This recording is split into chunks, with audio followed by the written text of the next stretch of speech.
Deus, glória a Deus. Vamos no lugar, louvado seja o nome de Jesus.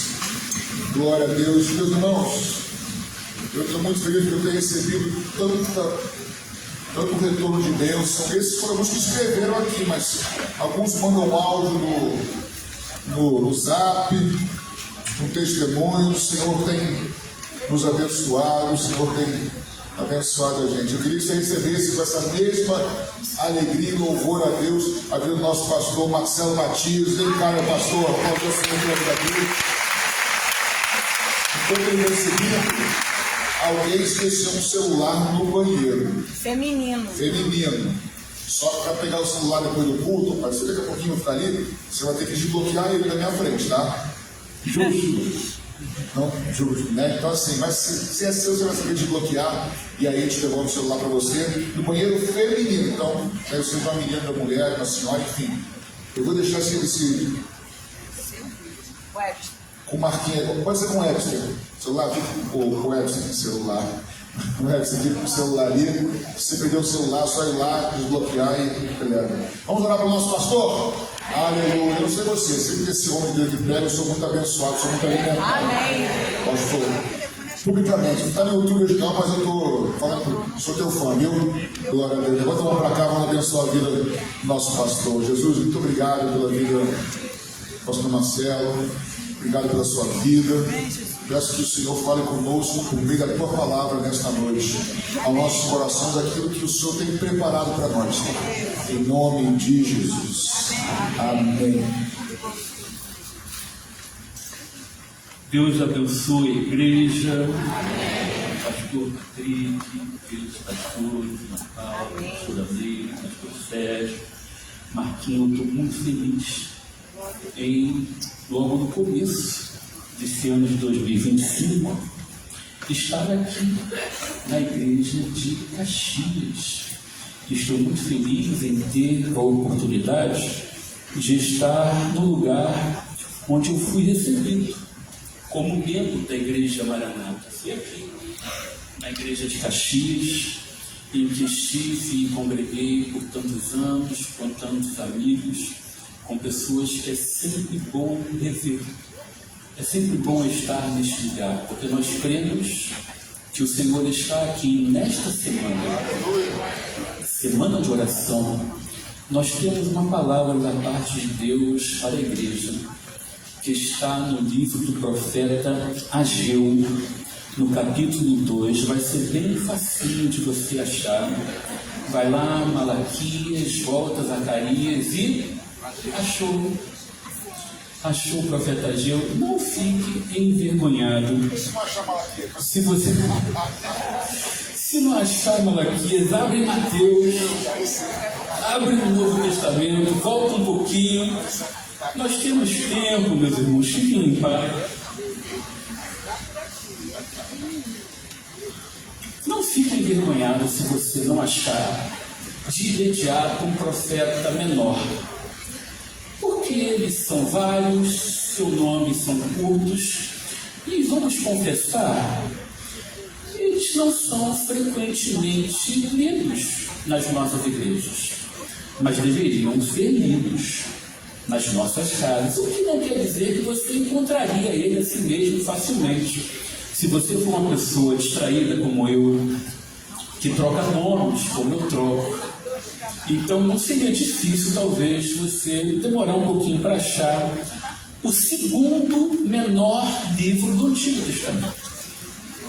O menor é Obadias, e o segundo menor é o livro do profeta Ageu, mas literalmente eu posso afirmar para vocês que tamanho não é documento, porque a profecia de Deus por intermédio de Ageu, ela tem tanto a falar para a igreja dos nossos dias, e nós vamos lembrar disso nesta noite, lendo o texto que está no capítulo de número 2, do versículo 1 ao versículo de número 9, texto que aqui na minha Bíblia tem por título A Glória do Novo Templo. Ageu 2, capítulo 2, versículo 1. No segundo ano do reinado de Dario, no 7º mês, no 21º dia do mês, a palavra do Senhor veio por meio do profeta Ageu, dizendo: fale agora a Zorobabel, filho de Salatiel, governador de Judá, e a Josué, filho de Josadaque, o sumo sacerdote, e ao remanescente do povo, dizendo: quem de vocês que tenha sobrevivido completou este templo na sua primeira glória? E como vocês o veem agora? Por acaso não é como nada aos olhos de vocês? Mas agora o Senhor diz: seja forte, Zorobabel, seja forte, Josué, filho de Josadaque, o sumo sacerdote, e vocês, todo o povo da terra, sejam fortes, diz o Senhor, e trabalhem, porque eu estou com vocês, diz o Senhor dos Exércitos, segundo a aliança que fiz com vocês, quando saíram do Egito. O meu Espírito habita no meio de vocês, não tenham medo, pois assim diz o Senhor dos Exércitos: daqui a pouco, mais uma vez, eu farei tremer o céu, a terra, o mar e a terra seca. Farei tremer todas as nações, e serão trazidas as coisas preciosas de todas as nações. E encherei este templo de glória, diz o Senhor dos Exércitos. Minha é a prata, meu é o ouro, diz o Senhor dos Exércitos. A glória deste novo templo será maior do que a do primeiro, diz o Senhor dos Exércitos, e neste lugar darei a paz, diz o Senhor dos Exércitos. Senhor nosso Deus e nosso Pai, o que nós te pedimos, Senhor, é que a tua palavra faça arder os nossos corações, que a esperança nasça fortalecida no Senhor dos Exércitos, no Deus que garante a vitória e cuja glória enche esta casa, no teu nome, em nome de Jesus oramos, amém. Louvado seja o Senhor. O livro da profecia de Ageu está no momento em que o povo de Israel volta do exílio da Babilônia. Nós estamos aqui diante de um cativeiro que perdurou por 70 anos, um rei do Reino do Sul, com as tribos de Judá e Benjamim, que caíram diante da Babilônia no ano de 586 a.C., por causa da sua desobediência, por causa do seu pecado. Mas chega o tempo da promessa de Deus, de restauração do seu povo, de restauração da cidade, de reconstrução do templo se cumprir, porque as promessas de Deus sempre irão se cumprir. Aleluia! Neste tempo, exatamente aqui, quando Deus levanta o profeta Ageu para falar com o seu povo, parte dessas tribos já haviam voltado para Jerusalém. Em torno de 50 mil pessoas. Muito pouca gente.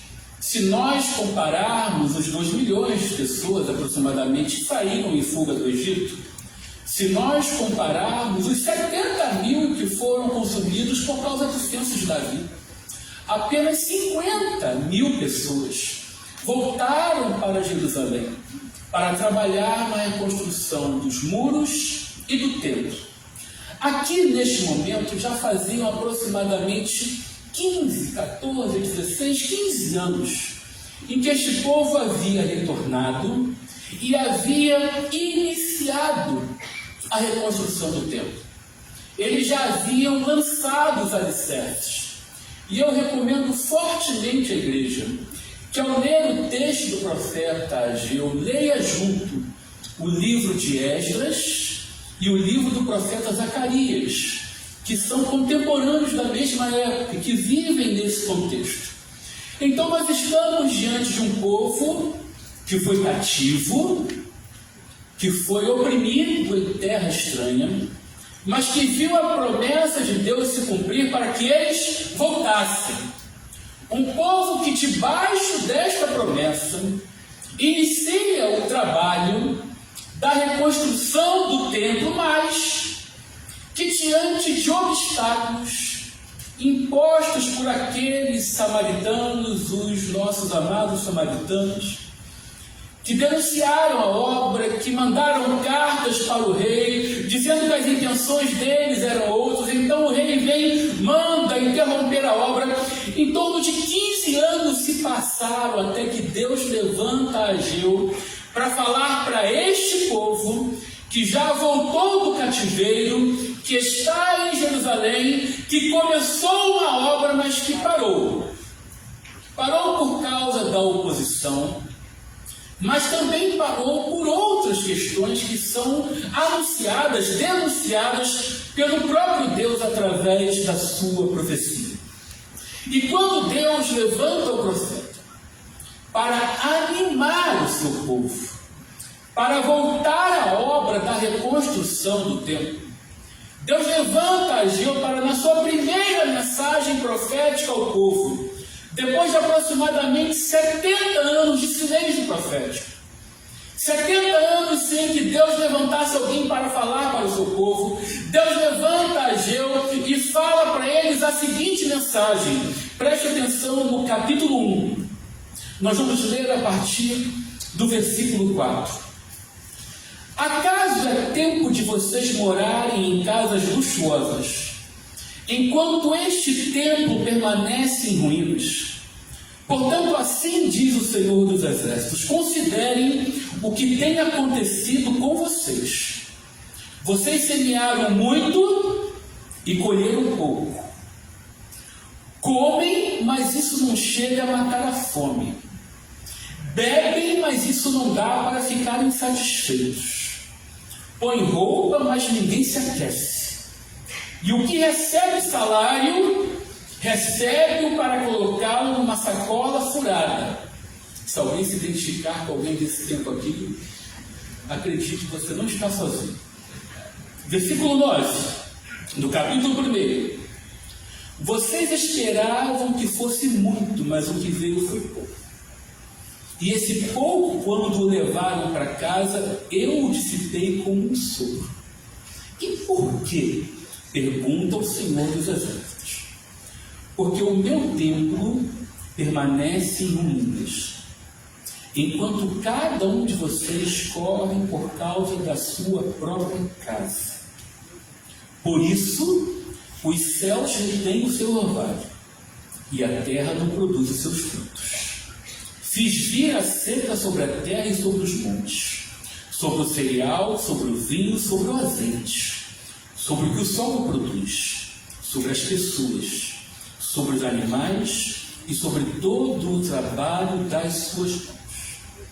A advertência que Deus levanta contra o seu povo, que já está em Jerusalém, que iniciou a reconstrução do templo, mas que interrompeu esta obra que é de Deus, ela vem falar para mim e para você, que para que a esperança aqueça o meu e o seu coração, nós precisamos olhar para as coisas certas. Para que a esperança aqueça o meu e o seu coração, nós precisamos voltar os nossos olhos para aquilo que realmente importa. E olhe, perceba bem, se esta grave acusação contra um povo que desanimou, contra um povo que desistiu, contra um povo que abandonou a obra para o que ele foi chamado, a advertência que Deus faz é: acaso é tempo de vocês morarem em casas luxuosas enquanto este templo permanece em ruínas? Porque o que aconteceu exatamente aqui? Diante da oposição dos samaritanos, diante da ordem governamental, para que a obra fosse interrompida, ordem da justiça, ordem dos governos, diante da oposição que aparece, este povo se volta para as suas próprias necessidades e começa a viver a sua rotina diária em razão das suas próprias causas, das suas próprias necessidades, dos seus próprios problemas, e simplesmente ignoram a obra que Deus espera que eles executem, que é a reconstrução do templo, segundo a promessa que Ele mesmo havia feito. A reconstrução do templo é interrompida, não por causa do governo, não por causa da justiça, não por causa dos opositores, mas porque o povo de Deus se acomodou em viver a sua rotina, o seu dia a dia, em função das suas próprias demandas, das suas próprias ambições, das suas próprias necessidades. Não é distante o tempo de Ageu para o tempo dos nossos dias, porque ao longo das décadas presentes nós temos visto na Europa, nos Estados Unidos, multidões de templos que fecharam as suas portas, porque o povo se esqueceu de olhar para o Senhor, porque os dias foram consumindo, as necessidades foram tomando conta das nossas prioridades. Não, meus irmãos, nós não estamos distantes do tempo que nós estamos vivendo hoje. Não pelos mesmos motivos da Europa ou dos Estados Unidos, mas pela angústia dos nossos dias, pelas crises que nós estamos vivendo, pelas dores diárias que são legítimas. O pão, literalmente, que tem nos custado mais. Quem ao ver o texto e falar azeite, não sentiu um aperto no coração ou no bolso? Eu fui hoje, pastor Patrício, ao mercado comprar café.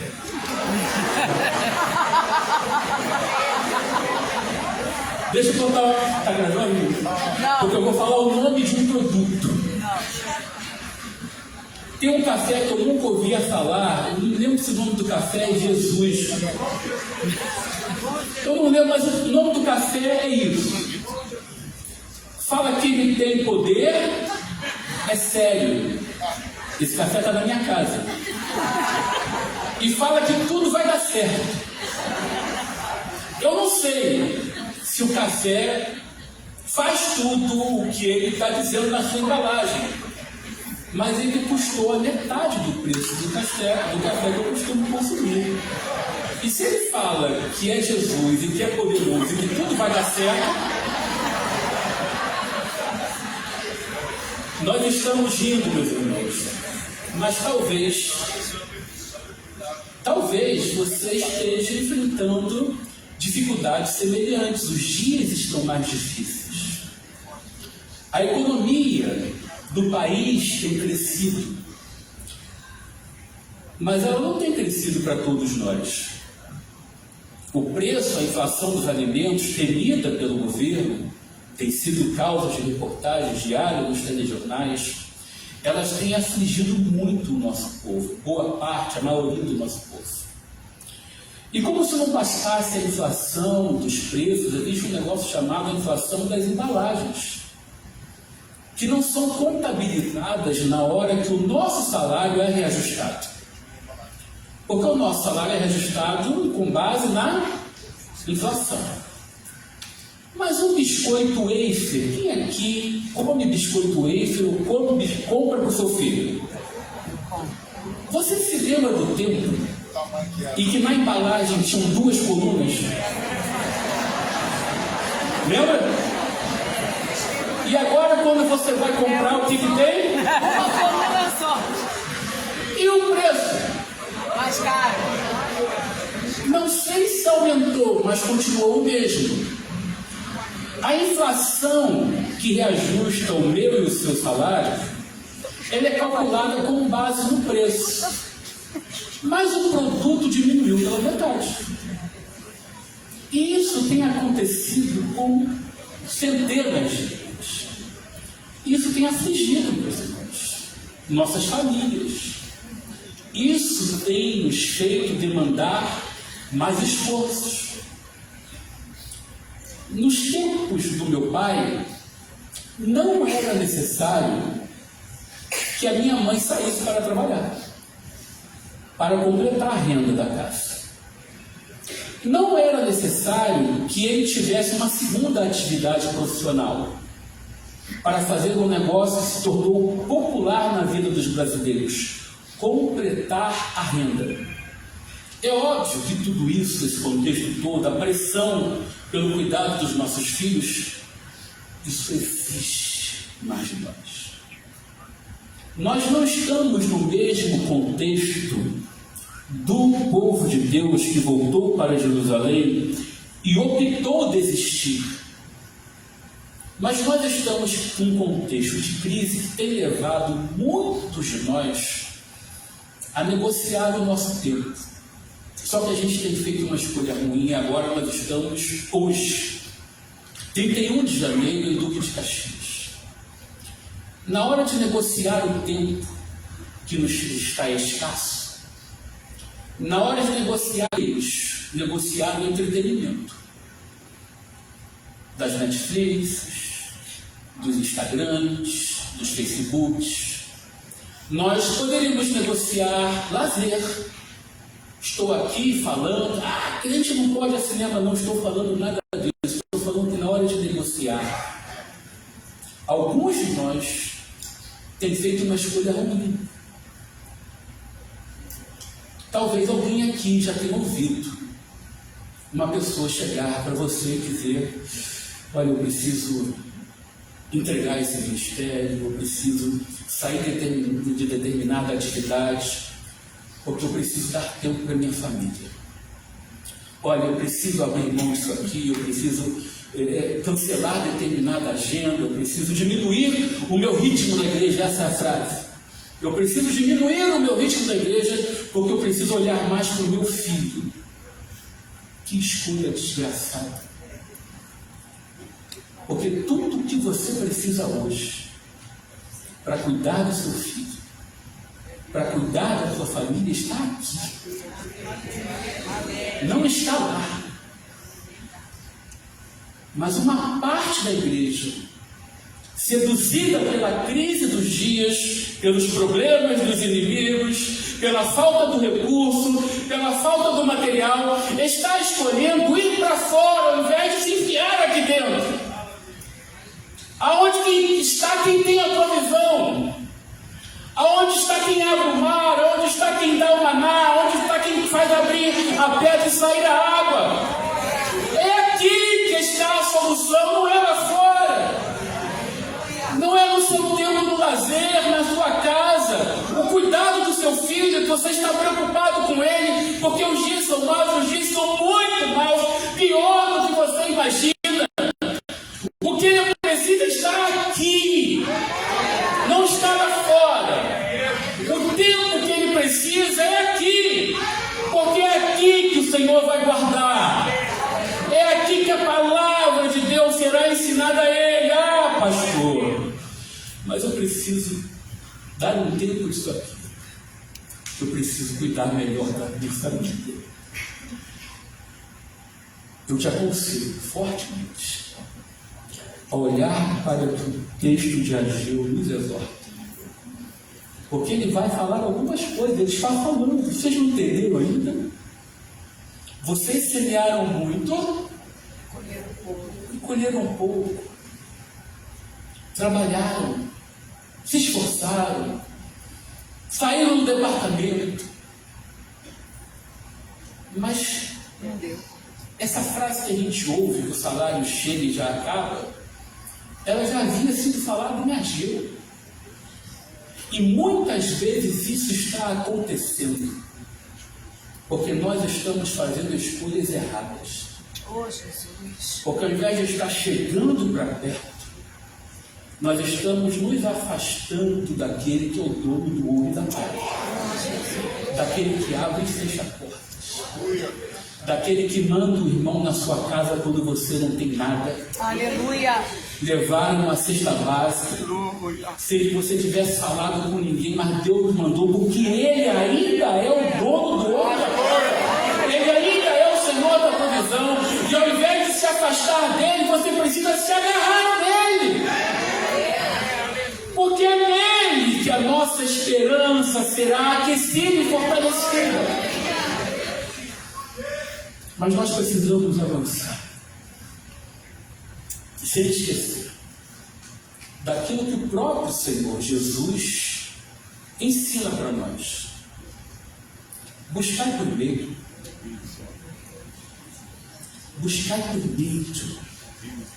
o reino de Deus e a sua justiça. É isso que nos importa em primeiro lugar. É abrir mão de tudo. É nas nossas metas Ele ser a primeira coisa mais importante. Aleluia. Estamos no último dia do primeiro mês de janeiro. Eu não vou pedir para você levantar a mão, mas talvez existam pessoas aqui que tracem metas para o ano. Isto não é ruim.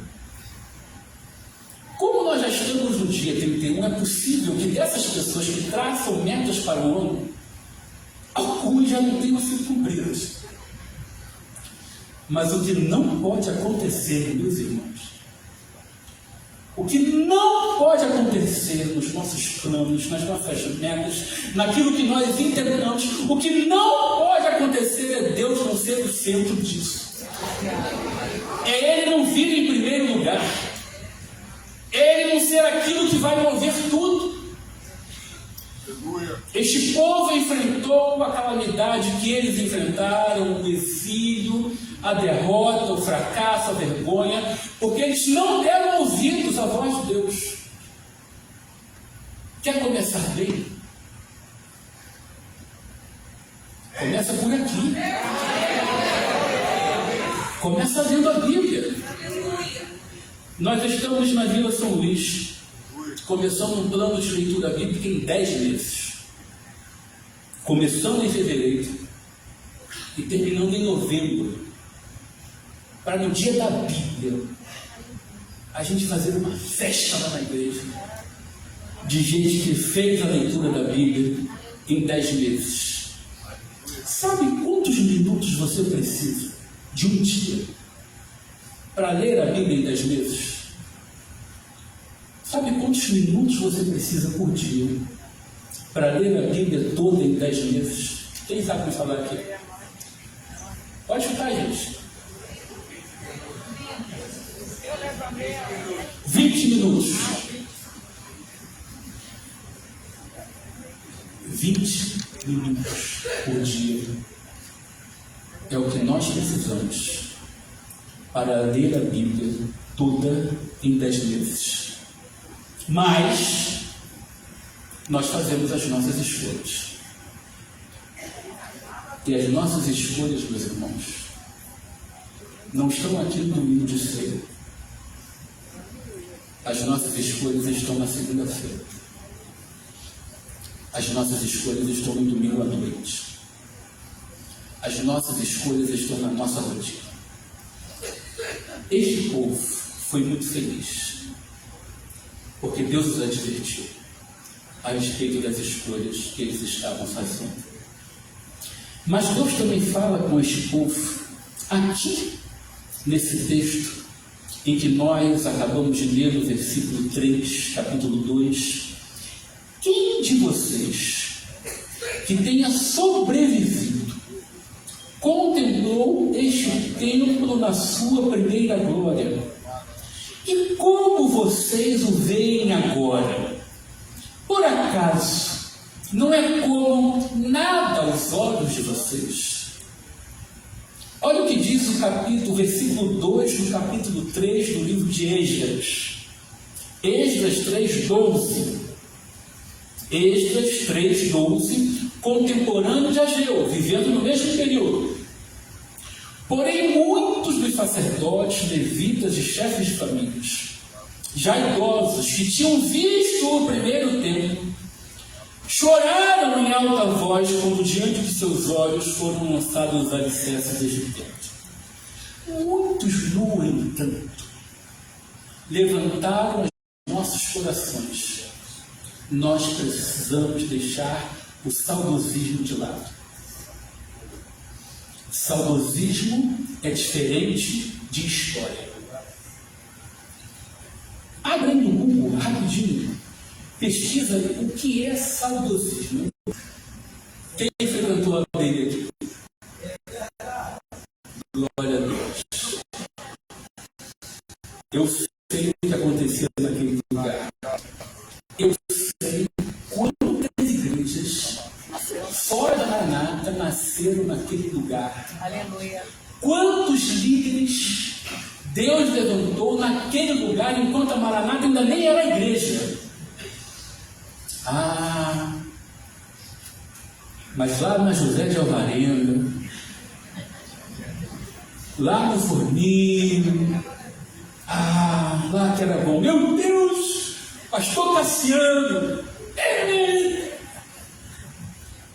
Quem aqui frequentou a Maranata na José de Alvarenga? Foi ovelha do pastor Cassiano. Agradeça a Deus por isso. Aleluia. Você está aqui neste tempo confortável, com ar-condicionado, por causa daquela semente que foi plantada lá. Glória a Deus. E nós valorizamos a nossa história. Aleluia. Nós valorizamos a nossa história. Por falar nisso, domingo, aqui também, nós vamos ter uma EBD classe única para falar da história da Igreja Maranata. Eu frequentei a ABI, eu conheci a José de Alvarenga, eu não era mesmo da Maranata, eu era mesmo de outra denominação. Mas eu adorava estar aqui e mal sabia eu que tudo isso já fazia parte de um plano maior para que eu estivesse aqui hoje. Eu amo essa igreja. Eu amo a nossa história. Aleluia. Eu amo os nossos pastores. Deixa eu dizer uma coisa para você. A lealdade é um princípio inegociável na nossa igreja. Aleluia. Nós temos uma história que tem sido traçada através da fidelidade, da lealdade, do equilíbrio e da simplicidade. Eu amo essa igreja. Nós somos amigos. Os pastores de vocês são amigos. Amém. Se admiram, se respeitam, se amam. E eu amo fazer parte desta igreja. Mas o saudosismo, que é estar preso, demasiadamente preso àquilo que já passou, ele tampa os nossos olhos. Verdade. Para aquilo que Deus está fazendo hoje. Presta atenção, Ele já está fazendo, é você que não está vendo. Ele já está fazendo. Aquele pastor, eu achei que ele ia vir para cá nesse rodízio. Deixa eu te falar uma coisa, eu amo esse pastor, nem sei quem é, mas ele está no lugar que Deus determinou que ele estivesse. E hoje aqui na sua frente está uma história que Deus está escrevendo. E posso te dizer uma coisa, mergulha, porque é de Deus e é bom. Cuidado com o saudosismo, porque eu posso até ser saudosista, mas eu não quero tirar ar-condicionado daqui para lembrar de Forninho. Eu posso até ser saudosista, mas eu não me atreveria a chegar para o pastor Cassiano e dizer para ele que eu não venho domingo à noite porque está perigoso lá fora. Eu não me atreveria. Então cuidado, porque o saudosismo pode ser desculpa para aquilo que você deveria estar fazendo hoje e não está. Eita. Aquilo Uma multidão de gente estava olhando para o passado e chorando, porque jamais aquele templo seria como o templo de Salomão em toda a sua glória, com todo o seu luxo, seu esplendor, seu ouro. Mas enquanto parte das pessoas estava olhando para o passado, tinha uma multidão olhando para o que estava acontecendo e chorando e vibrando, porque Deus estava levantando algo novo. Aleluia. Deus está levantando algo novo. 400 adolescentes passaram umas 2 semanas atrás se derramando ao Senhor, ardendo seus corações, porque Deus está levantando algo novo. Deus está levantando algo novo neste lugar, porque senão numa sexta-feira chuvosa nós não estaríamos com este templo lotado e pessoas na galeria. Deus está fazendo algo novo hoje, e eu preciso parar de olhar para trás e ser agente de Deus para aquilo que Ele está fazendo agora, aqui na sua frente. Mas para a esperança aquecer os nossos corações, nós precisamos parar de olhar apenas para o passado. Para a esperança aquecer o meu e o seu coração, Jesus precisa ser o centro de Deus. Aleluia. Porque Deus dá um grande anúncio para este povo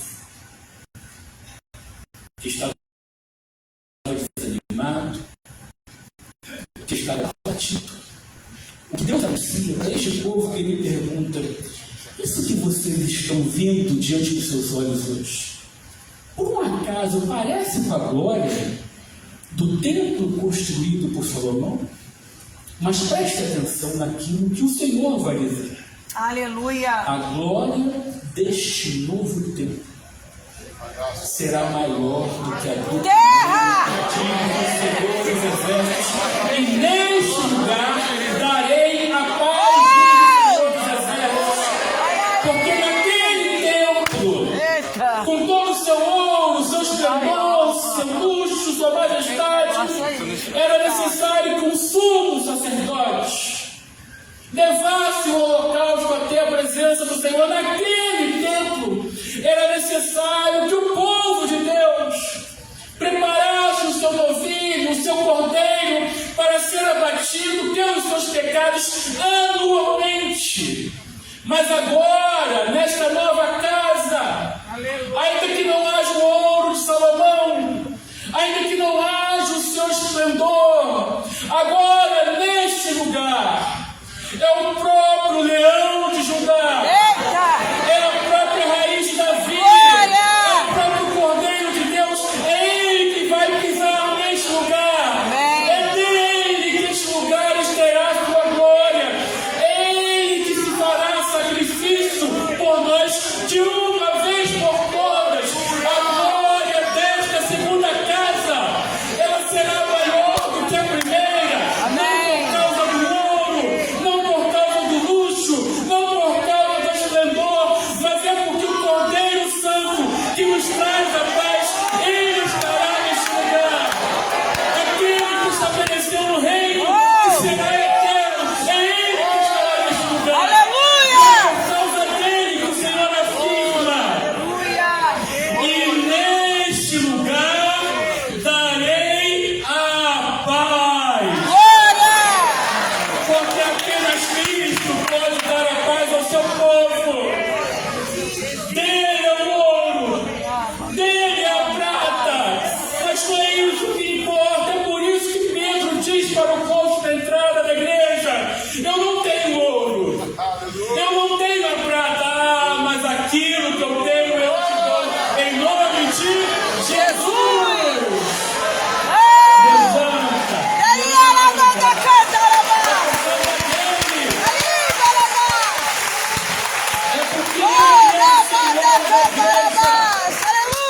É porque Ele é o Senhor da igreja. É que a nossa esperança pode ser aquecida. Mas nós precisamos fazer as escolhas certas.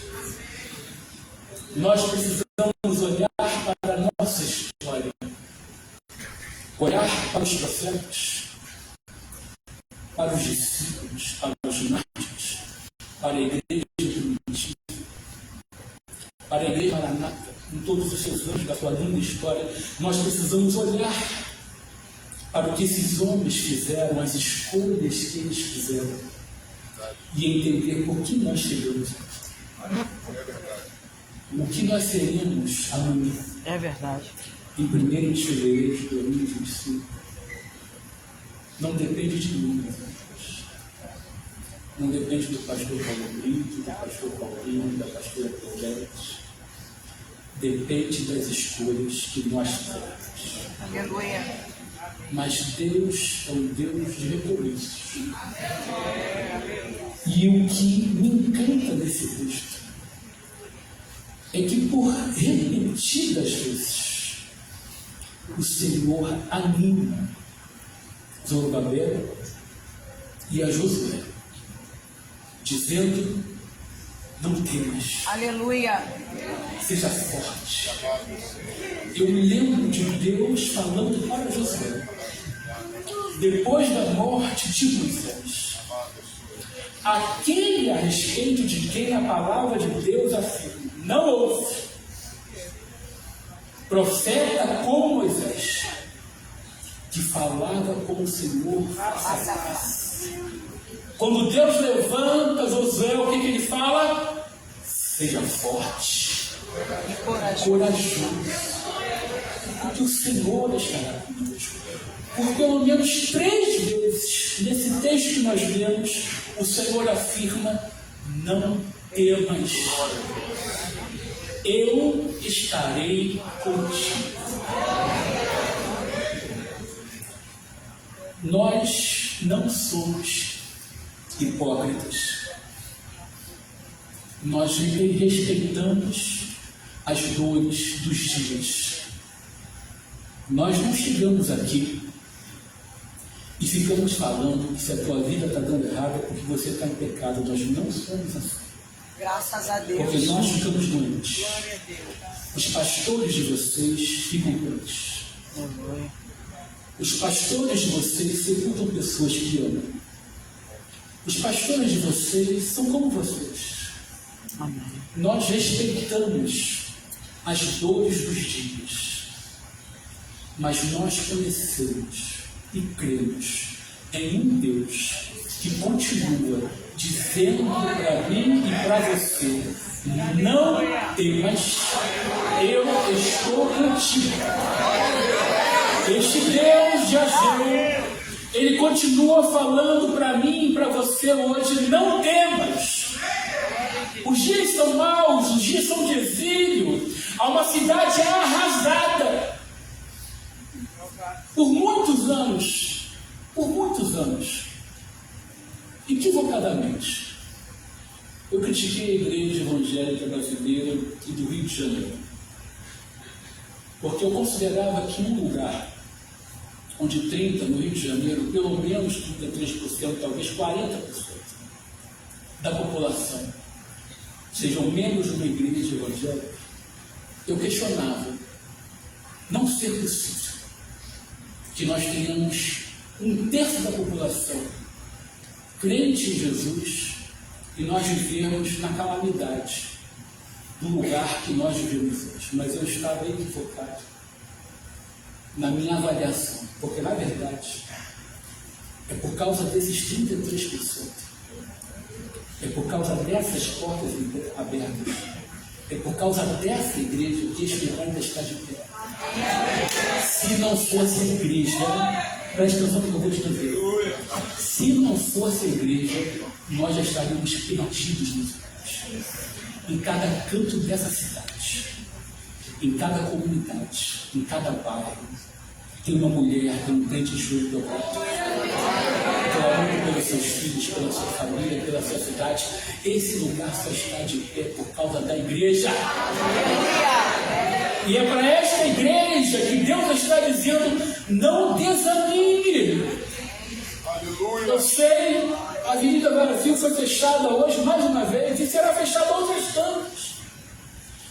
mas a igreja continua aberta. Nossos joelhos continuam dobrados. Enquanto nós estivermos aqui, tem gente, não vem do governo, não vem da política, igual muitos inocentemente têm crido e investido. Não, meus irmãos, vem daqui. Vem do nome que é sobre todo o nome, que ninguém pode deter. Vem do amor invencível, que dá oportunidades para quem não merece. É o nome de Jesus e a nossa esperança. Oportunidade para quem não merece. Para aquecer os nossos corações. Daqueles que já não acreditam mais que pode ser como era antes. Daqueles que, machucados pela vida, têm visto suas forças esmorecerem. Daqueles que estão cansados, meus irmãos. Deixa eu dizer uma coisa para vocês. Não se culpe por estar cansado. Não se culpe por estar cansado. Nós não estamos aqui para ficar... Não, meus irmãos. Porque ao contrário disso, aquele que me resgatou, quando eu estava cansado e eu estava perdido, é um Deus de oportunidades. Aleluia. É o Deus que anima. Não é o Deus que acusa. O Deus que agiu é o Deus que anima. É o Deus que ergue. Glória a Deus. É o Deus que dá novas chances. É o Deus que limpa o que passou, que faz tudo novo. É o Deus de recomeços. É o Deus que escreve histórias. É o Deus que tem promessas. É o Deus que cumpre planos. É Ele que está aqui. E é o nome dele que eu quero orar com você agora. Você vai meditar comigo. Quem quiser voltar para orar, vem aqui agora. Pedir para Deus renovar as tuas forças. Pedir para Deus te ajudar a olhar para frente. A pertencer, a recomeçar. É você que sabe como estão a rotina, as dores dos seus dias. É você que sabe se você tem deixado de lado coisas que são muito preciosas, mas que por causa do tempo, por causa de decepções. Porque deixa eu falar uma coisa para você. A gente só pode ter decepção onde tem gente. Você está ouvindo aqui o que eu estou te falando? Eu não posso me decepcionar em um lugar onde não tem ninguém. Eu só posso me decepcionar. Deus continua falando. O fogo arderá continuamente no altar e não se apagará. A chama continuará ardendo, ela continuará queimando. É uma oração que nós temos feito diariamente. Aquece o coração da tua igreja, Senhor. Tira das nossas mentes a distração. Tira das nossas mentes aquilo que está nos afastando de Ti. Levanta uma igreja comprometida. Uma igreja que renuncia. Uma igreja que Te busca em primeiro lugar.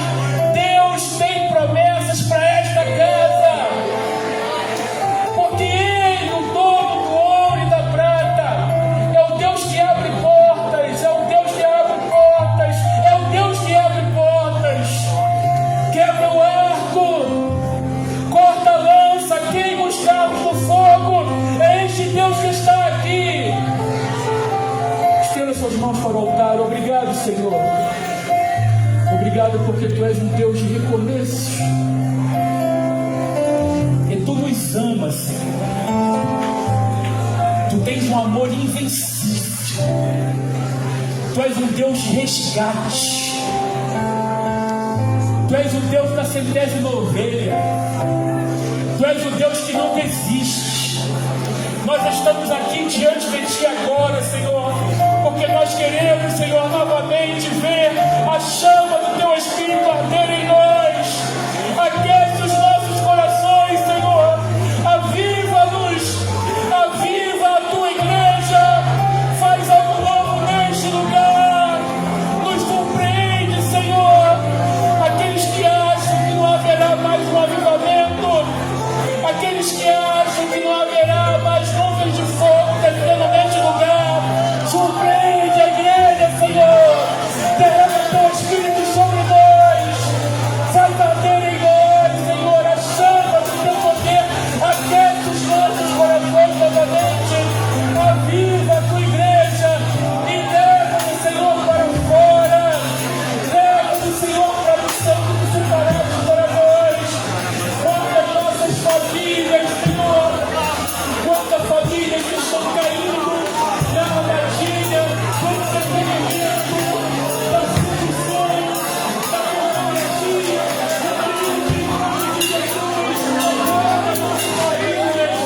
passando pela ciência ou não de como Deus usou ele. Mas quem tem ouvido o Senhor nessa casa, se você por um segundo está pensando que nós combinamos, se você pensou por um segundo que eu falei algo com ele, ou qualquer pastor falou com ele, é o Senhor que está falando com a sua igreja.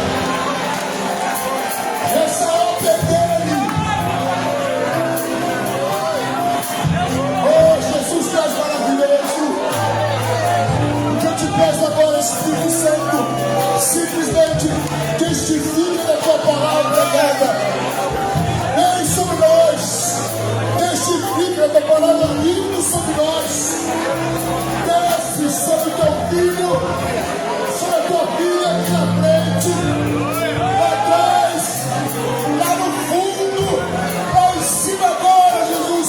Testifica da tua palavra com o teu Santo Espírito. Isso, vem Espírito Santo, vem até esse coração, até esse coração, Espírito Santo. Aleluia, aleluia. Meus irmãos, vamos fazer a escolha certa. Ele é o Senhor, é Ele que está fazendo essa obra. É Ele, irmãos. Vocês lembram da palavra que Deus nos deu no Réveillon? Isaías 43. É o Senhor que está falando nessa casa. É Ele que está aquecendo o teu coração. Não é simplesmente emoção, é o Senhor que está queimando o teu coração. Eu quero, Jesus, colocar nos meus olhos as coisas certas. Eu ouvi a tua palavra hoje, estou orando de mim, queridos. Eu ouvi a tua palavra hoje, Jesus. Eu quero que meu olhar esteja nas coisas certas. Eu quero cuidar das tuas coisas, crendo que o Senhor vai cuidar das minhas. Eu quero buscar o teu reino e a tua justiça em primeiro lugar, crendo que nas coisas demais que eu preciso, o Senhor é bom. Se você tem que se arrepender de algo, se o teu coração, a tua mente vem alguma escolha errada de ter feito, se arrependa hoje, comece a mudar hoje, porque há poder no sangue de Jesus. Oh, Espírito Santo, mas o Senhor também é Deus de 2025. Ah, Espírito Santo, levante o seu coração.